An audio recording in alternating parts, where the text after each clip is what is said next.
Well, thanks for coming, guys. My name's Katie Hicks.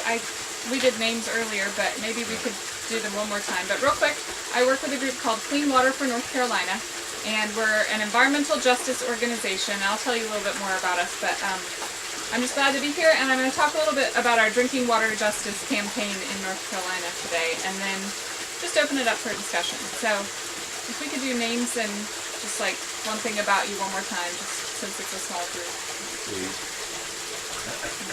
Nate Herman, came from Asheville, total last minute thing.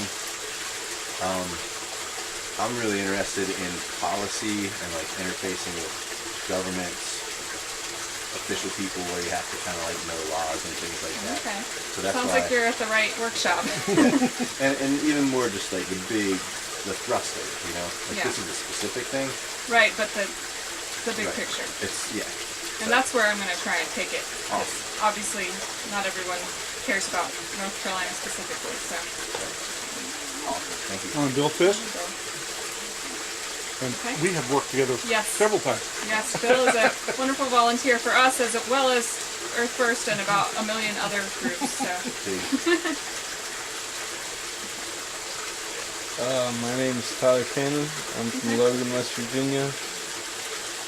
I'm just here to learn. All right.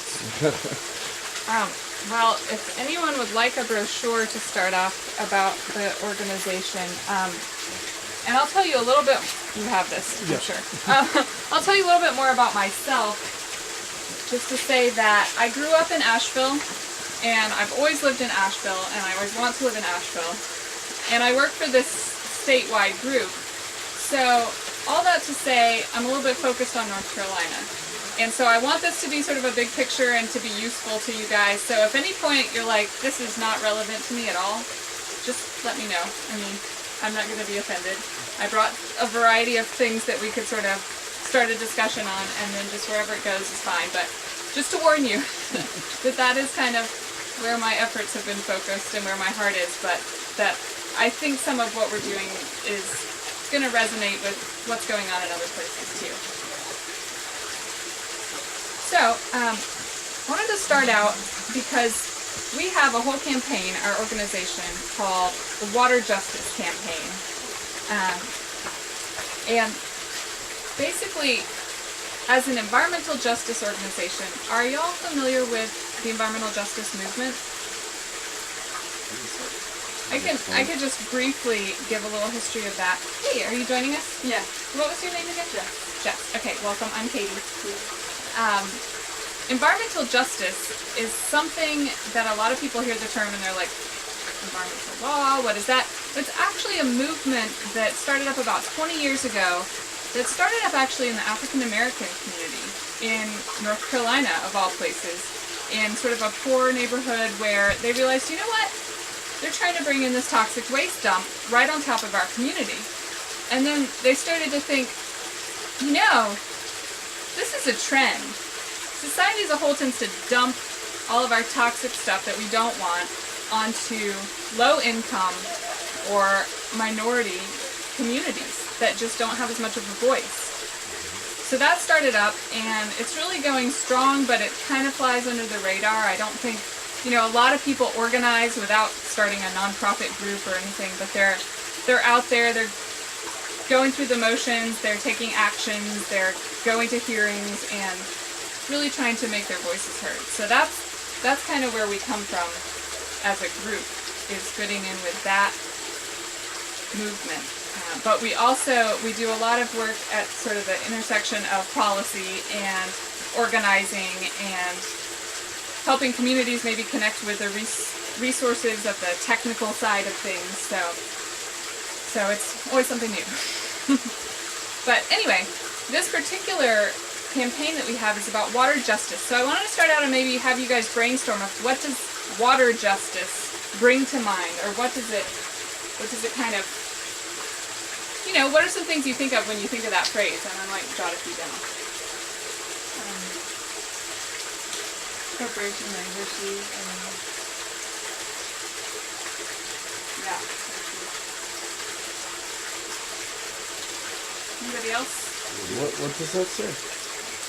Hershey? Corporation. Hershey. Oh. Will you share with the group Yeah, what you know explain about that, Hershey and their relation to this? Well, I basically heard it out west. Okay. And they're kind of, particularly like mountains like Mount Shasta, very sacred mountains, and they're trying to take over because they have the power and money to take all the water from the mountains and just like be really destructive and you know destroy the habitat just for the water, and very sacred to a lot of people living around there. Indigenous, like it's the only place for that the Buddhists think is sacred enough to build a temple on. You know, so it's like this conflict between nature and That's a really power. good example. Anybody else? My connection to it is like, I've read and seen videos on kind of like privatization of everything, Yeah. meaning essentially going through the legal process of owning things that used to be owned by everybody, or at least our government, Yeah.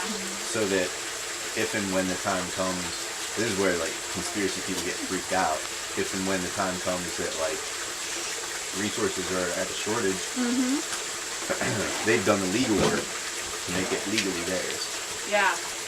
So the privatization, it took me a while to figure out the word like privatization, what Yeah, that like it's really kind of means. cumbersome, for sure. Right. But that's exactly what I'm going to share some of you about today. So this is related to, this list is talking about, Talking about just what comes to mind when you think of the phrase water justice or water injustice, either way you want to flip it. Such as fracking on somebody else's property and polluting everybody's water. Okay. Yeah. I think there's a workshop on fracking tomorrow, which is something we're working on, but we knew it was already being covered. and Kathleen, are you joining us? Yes. Did your workshop? No, it didn't happen. Okay. Well, interestingly, I was hoping to leave the last part open for some discussion of how this particular thing maybe relates to organizing for other folks. So if you want to jump in and read some of that. Okay. Any other? near mountaintop mine sites, they in groundwater and in surface water they've found heavy metals and carcinogens in the form of like particulate matter. I have really bad, I'm a lefty, so I have really bad like flip chart writing. So I have really nice writing on papers. Just, I'm sorry about this, but we'll figure it out. The chemicals in water are consistent with coal slurry. Yeah. And if it's anything like some of the things that I know go on in other places, it's really hard for communities to prove, even though it's obviously coming from that this is affecting our health as a community. Right. And you're getting into like the justice thing where it's like you have to operate within the law system. Yeah. And it's from what I understand, a law system that was kind of from its inception built to be slanted towards commercial interest. Yeah, corporations as citizens, that Right. whole thing. Right. And so it's like it's an uphill battle, Oh, just can like you you're see? saying. Here. Is that better? The law system. Okay. Yeah. We'll remember this. But yeah, you're absolutely right. Yeah, so big topic, right?